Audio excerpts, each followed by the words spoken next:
Yeah, we talk about the worst contracts in the NBA. Number one, I got Trae Young. So I don't think this contract's as bad as people think. I just think that the contract is bad just because the Wizards didn't really bid against anybody. And you also have to consider Trae Young didn't go for much whenever he originally got traded to the Wizards. He got traded for CJ McCollum and Corey Kispert. Trae Young basically was traded for a salary dump. And there are still some injury concerns with Trae Young.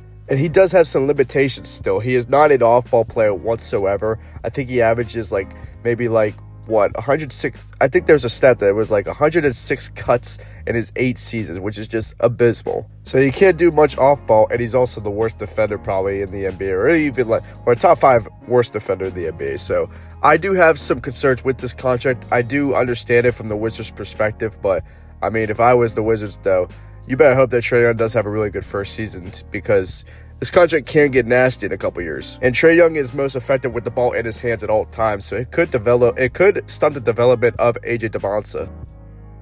Next up, we have De'Aaron Fox. Now, this isn't really an overreaction. I never even liked this contract whenever it first happened, I think last year in the 25 offseason. The Spurs clearly did need De'Aaron Fox in that finals run because of Castle and Harper. Their turnovers was just egregious whenever Fox wasn't playing. But Fox is clearly not the same player that the Spurs got from Sacramento. I mean, his speed has clearly gone down since Sacramento, and also he just doesn't put enough pressure on the basket like he used to. He sells way too much for jumpers.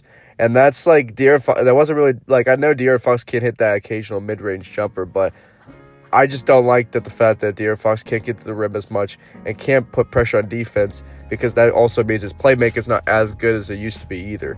So when you get from De'Aaron Fox is just a scoring guard who doesn't turn the ball over, which is nice, but you don't get playmaking or defense out of him, and he's not really a rebounder either. So you're going to get him from scoring, and he doesn't even score the ball that well. Next up, I have Immanuel Quickley, and it's kind of funny that the Raptors have 2 players on this list that are on the worst contracts in the NBA. Immanuel Quickley, again, another contract that at the time I was I don't know if that's the right move to do. I mean, Immanuel Quickley is a primary ball handling guard. He's not really a ball handler on the Raptors, because Scottie Barnes mostly takes a lot of the ball handling responsibilities for the Raptors. He's mostly just the same player as he was on the Knicks, but they gave him a bag. And I get you want to keep Immanuel Quickley. You're not going to get many free agents to come to Toronto, so I understand the contract in that perspective. But I just feel like there were way better guards there's way better guards out there than Immanuel Quickley that could have got paid that money, and they gave Immanuel Quickley, who's just obviously not a good defender. He doesn't play make. He's a good shooter. Obviously, he spreads the floor, and he has gravity just because of his off-ball, shooting, and that's always nice to bring in the NBA. But Quickley's contract is not as bad as these other players on this list, and obviously not as bad as his teammate Jakob Poeltl, but it's still a pretty bad contract. All right, next up we got Jalen Green. Now, Jalen Green, when he's on, he's probably one of the more fun players to watch in the NBA. I really do like watching Jalen Green. That being said, though, he does have another horrible contract, and I just think not a great contract that the Suns should be having on their roster. Jalen Green was also part of the Kevin Durant trade, so I understand why they want to not give up on him. Yeah, he's still very young. He still has, you still have some time with Jalen Green, but you kind of know what you're going to get out of him. He's a microwave scorer who's not efficient enough. He's just not efficient. He can be a decent defender at times. He can rebound okay, but he has tunnel vision for playmaking. He is a good off-ball player. He's probably the best off-ball player on this list. But it doesn't help that Jalen Green also has to play with Booker and Colin Gillespie, guards who are not really point guards, but they're also scoring combo guards just like him. Now, Jalen Green did have a injury-riddled 26 season, so I do think maybe that next season could be a real make-or-break type of season for Jalen Green. And if he does have a really good season, he can opt out and get a juicier, long-term deal. But for now, the contract that he is in right now is just not a good one. I do think Jalen Green could also fit with a different team that is not Phoenix, just because, like I said, with Booker being the point guard facilitator, but Booker's not really a point guard. He's just playing the position because they don't really have a point guard to play that position. All right, next up on this list, we got probably the worst role player contract in the NBA, and that's Jakob Poeltl. Jakob Poeltl probably has the worst contract in the NBA when it comes to role players. The dude is on a 4-year contract with $103 million for a guy who averages 10 and 7. That's on some Bismack Biyombo 2016 type run right there. That is just an awful contract. Poeltl basically got outplayed by Colin Burrows, who was a rookie, and they basically were just like, yeah, we're going to have him at the center position.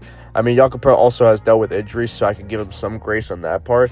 But he just doesn't provide anything worth of value. He can protect the rim at times, but he doesn't really shoot. He has a decent floater, but that's really about it.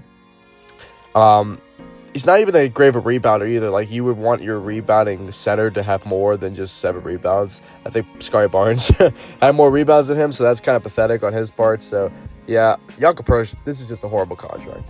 Next up is Patrick Williams. Patrick Williams is a player that I feel like hasn't done anything in this league, like, since he's got drafted. Like, he had maybe one good season with the Bulls, and the only season he did good with the Bulls, I think he only played like 10 games. So, he just doesn't contribute that much on the basketball court. Patrick Williams was touted as a Kawhi Leonard type of player. Like, he was, like, with his physicality and physical tools, I thought that Patrick Williams could turn into a decent player, not even like on the level of Kawhi, obviously, but could show those defensive tools and rebound tools that Kawhi had in his earlier seasons. But he doesn't even have that. His handle's very suspect a lot of the time.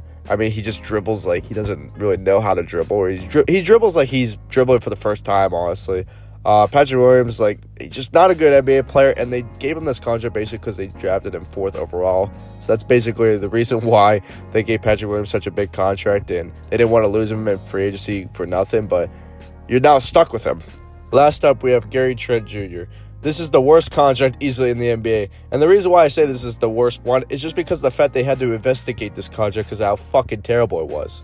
Now, I know Gary Trent was solid in the Bucks 2025 playoffs, but outside of that, last season was probably his worst season in the NBA by far. Averaged like 8 a game, and I think he shot like literally below like 40%. Like, he's a guy who's a shooter, but he can't really do much else on the court. He's labeled a 3D player, but doesn't bring any defense.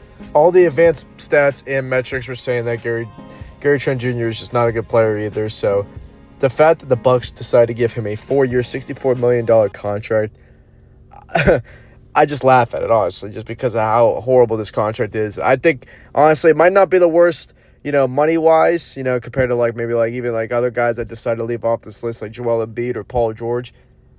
Just the value you're going to get out of Gary Trent Jr., you get nothing out of Gary Trent Jr., basically. At least those guys, you can get, like 20 a night from them. What are you going to get from Gary Trent Jr.? You're going to get nothing from him. So I have this as the worst contract in the NBA. Appreciate you guys watching. Please like, comment, and subscribe.